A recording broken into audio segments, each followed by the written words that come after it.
Hello everyone, welcome back to our piano tutorial series. In this lesson, we will explore some strategies that will help us to overcome the challenges of not having a good piano teacher in the past. So let's dive right into it. I'm sure all of us have attended school where we observe that every school has a syllabus that guides what should be taught at a particular occasion, regardless of the student's age or other factors.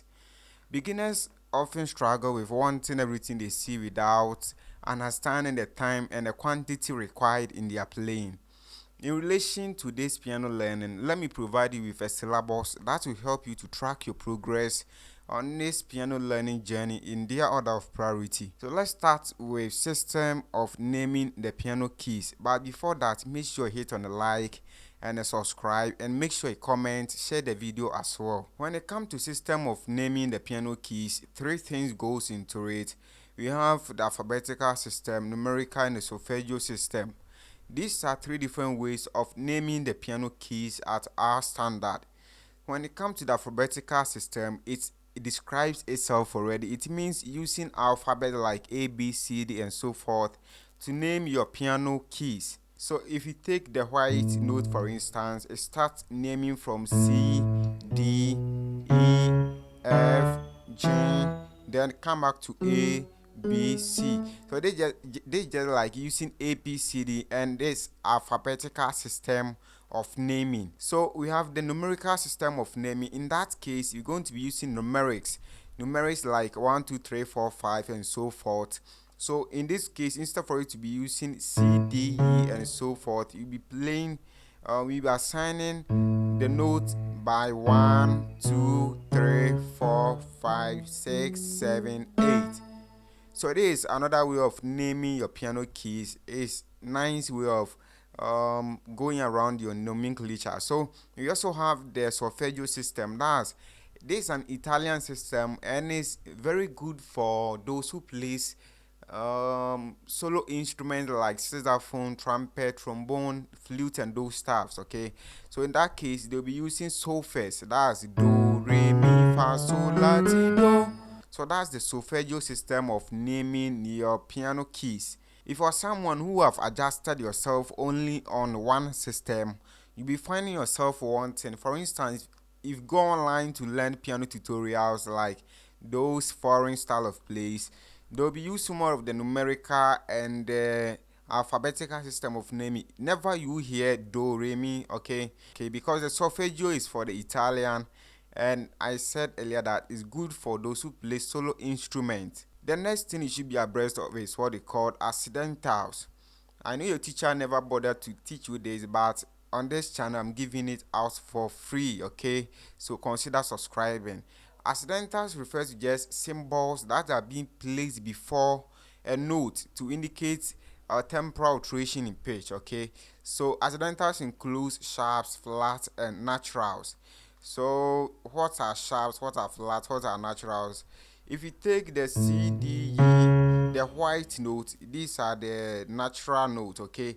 This note naturally embedded with the natural signs, okay? So these are the natural note. This white note, they are called the natural note because they embed the natural signs, okay? So I'll put the natural symbol on the screen for you to see how it looks like. But when you're writing it, you don't have to place it there, okay? It's not necessary.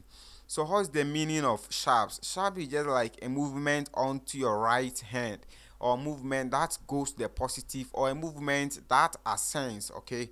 So what does that mean? For instance, if I'm on this C note and I move to any movement that comes to my right hand, from this C note, let's assume this the neutral point, and from this C sharp to coming to this point, we are ascending. And the same thing, if you are moving to the left hand side, you are descending. That's the negative sign, okay?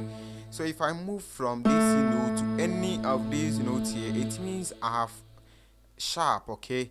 So if I move from this C note to this C sharp note, I have sharp from C to C sharp. That's why we call this note C sharp. And if someone is on this same C note and if he moves to this D note, it means you have double sharp. Keep that in your mind, okay? C to sharp is just a sharp movement, and C to this D note is a double sharp. Okay, so sometimes instead for you to call this note D, you can sometimes call it C double sharp, and it's the same as D. Okay, all right. So and we have what they call the flat as well. The flat is just like a movement onto the left hand side or the descending pattern. So if I'm on this same C note and I come to this B note, it means I have flat from C to this B note, and we can call this note C flat because we flat from this C note to this B note. If we flat from this C note to this B flat note, it means double flat. So you can call this note C double flat. Okay, it's not logically making sense, but that is it. Okay, so we call this note B flat or D flat because we call this note A sharp or B flat because we sharp from this A note before we landed on this black note, or we flat from this B note before we get to this no, that's what you call it, A sharp or B flat. Now you understand accidentals. So the symbol for sharp is hash, and the symbols for flat is small b. You understand? So if I write C and I add sharp, that's hash symbol to it, it means C sharp. If I write C and add that symbol B to it, it means C flat. Okay, for the naturals, we don't usually write them. Let's go to what is called intervals. I know most of you never thought of learning this concept. What is intervals? Interval is just like the distance between two notes played simultaneously. You understand? So if I have this C note, the distance from this C note to this, for instance, this F sharp note, that's what you call the intervals. Okay, the distance is what they call the intervals. You understand? So every intervals on a piano has its unique name. The distance from this C note, let me take this as C note as my root note. Root note is just like the foundational note of every scale. We are not yet there, but let's understand it that way. Where we are starting our journey from, that's the root. In normal English, if I'm traveling from, for instance, Ghana to USA, Ghana becomes my route, and USA, where I'm going to, becomes my destination. So the distance from this C note to any note, assuming we are taking this C note as a root note, the distance from this C note to this C sharp note, you understand, we call it the minor second. We call it the minor second. Just write it down. The distance from this same C root note to this D note, we call this one major second. The distance from this C note to this E flat note, we call it minor third. The distance from C to this E note, we call it major third. The distance from this C note to this F note, we call it perfect fourth. The distance from this C note to this G flat or F sharp note, we call it tritone. The distance from this C note to this G note, we call it perfect fifth. The distance from this C note to this G sharp note, we call it minor sixth. The distance from this C note to this A note, we call it major sixth. The distance from this C note to this B flat note, we call it minor seventh.